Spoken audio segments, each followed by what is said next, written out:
talented Griffin Dunne is starring in the new film Ex-Husbands. It sounds familiar. He plays a New Yorker having a bit of a midlife crisis who travels to Mexico to crash his son's bachelor party. Let's watch the clip. In all seriousness,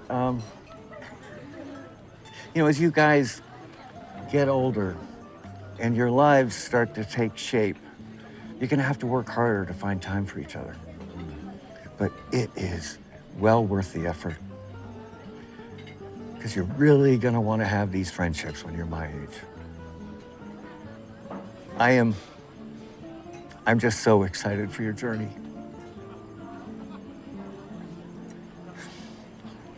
I love you, Nick.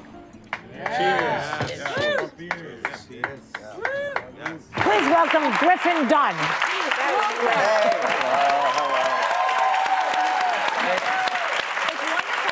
Now, I understand you attended the big Saturday Night Live 50th anniversary concert. Yeah. And you once worked at Radio City Music Hall. I did. It was a double treat to see this incredible music, and I know every inch of that theater. Wow. And I was the popcorn concessionaire. Okay. Very important role for absolutely. those popcorn people. And I wore a little paper cadet hat and polyester jacket. And one of my jobs was to get the popcorn to replenish it. There were bags of popcorn. And there are these catacombs underneath Radio City in Rockefeller Center. Really? And I would go and I'd pass the camels that were in the nativity show. They were like, "Hi, guys," and get the popcorn, and I'd always give them a bag before I go. And I just hold it up, and they would just devour it.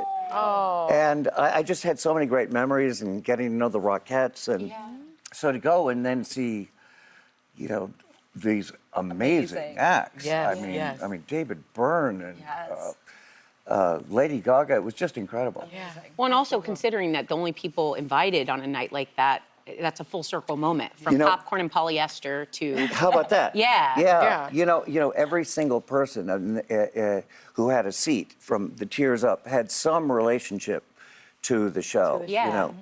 And years earlier, I had hosted it. 1986. 1986. Wow. And so no one was left out. Oh, there I am. What do you remember about that experience? Oh my gosh. I remember the dress rehearsal, just thinking of excuses of why I can't go on. It looks terrible. Everything went wrong. There's no reason anything should work.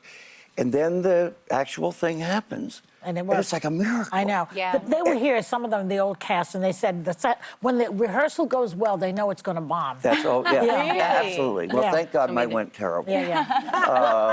But it was. People also clamor to get into the after parties, and I imagine you went to a few of those. Oh. Well, when I was working at Radio City, I would actually hear about the after parties. It was the beginning of Saturday Night Live, and one of the catacombs could take me to Studio 8H, where I didn't belong, and I could see them rehearsing and getting ready for the show.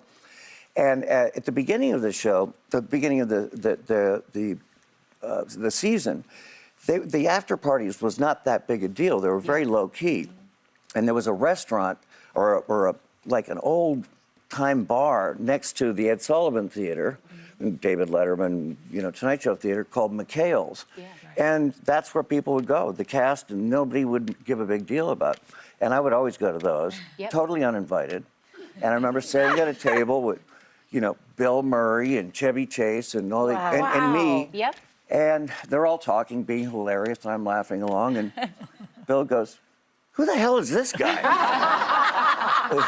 Bill Murray. And I go, "Oh, never mind," and laugh. Well, a lot of people know who you are now. You have done such great films over the years, including one of my favorites, An American Werewolf in London. That was fantastic.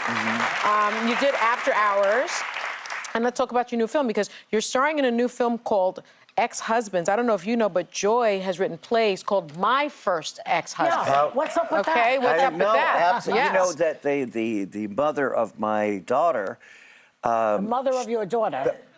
Baby mama. my ex-wife's, my ex-wife, she calls me her favorite ex-husband. Oh, yeah? I love that. How many are there? There are a couple, there are three. She's had three. Lucky three, husbands? yes. Maybe high the praise. second one I could interview, because it sounds like yours is easy. Too easy, yeah. That was the first. Now it's the second one. Well, it's a very funny film. Thank you. What drew you to it?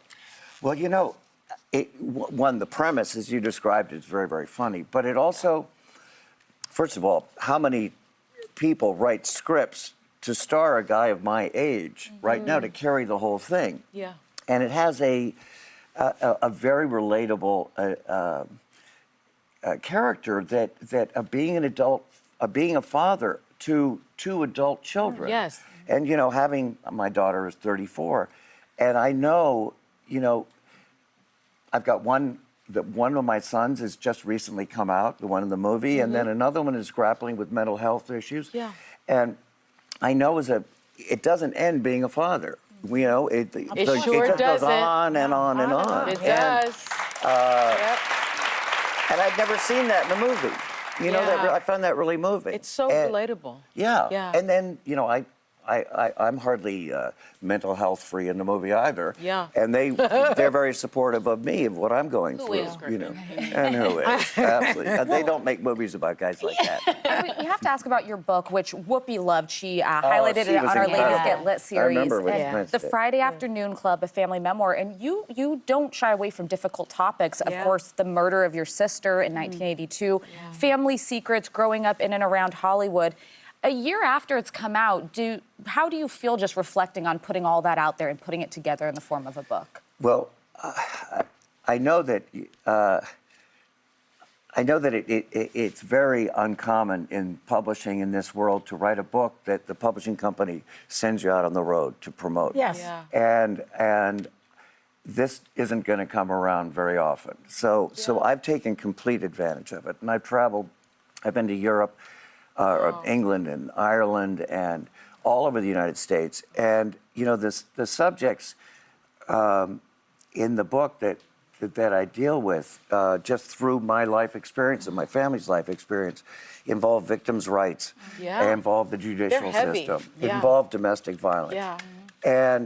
And these are universal subjects to people. And so I've found that I've got a real purpose in when I go out on the road. It's not just, look what I did here, that kind of promoting. This is like, people really come and they talk to me. Right. And, my father was a journalist. Dominic And Dunne. Dominic Dunne is- and he wrote about every crime that he covered. Right. He made sure you knew who the victim was. That's The right. victim of a sexual assault, the victim of That's right. Yes. of a murder. I have to go. And it's been an incredible thing where people come up to me Yes. and they say exactly the things they said to him. And it just It's great What a to live a blessing. He would have purposeful been very life, proud. isn't it, And he would be. Griffin? You have a purposeful life. I think that's what everybody wants in there. Yes. Yes. Our thanks to you. Griffin's new film, Ex-Husbands, is in theaters tomorrow, and his memoir, The Friday Afternoon Club, is available now. You can shop the book by scanning the QR code on your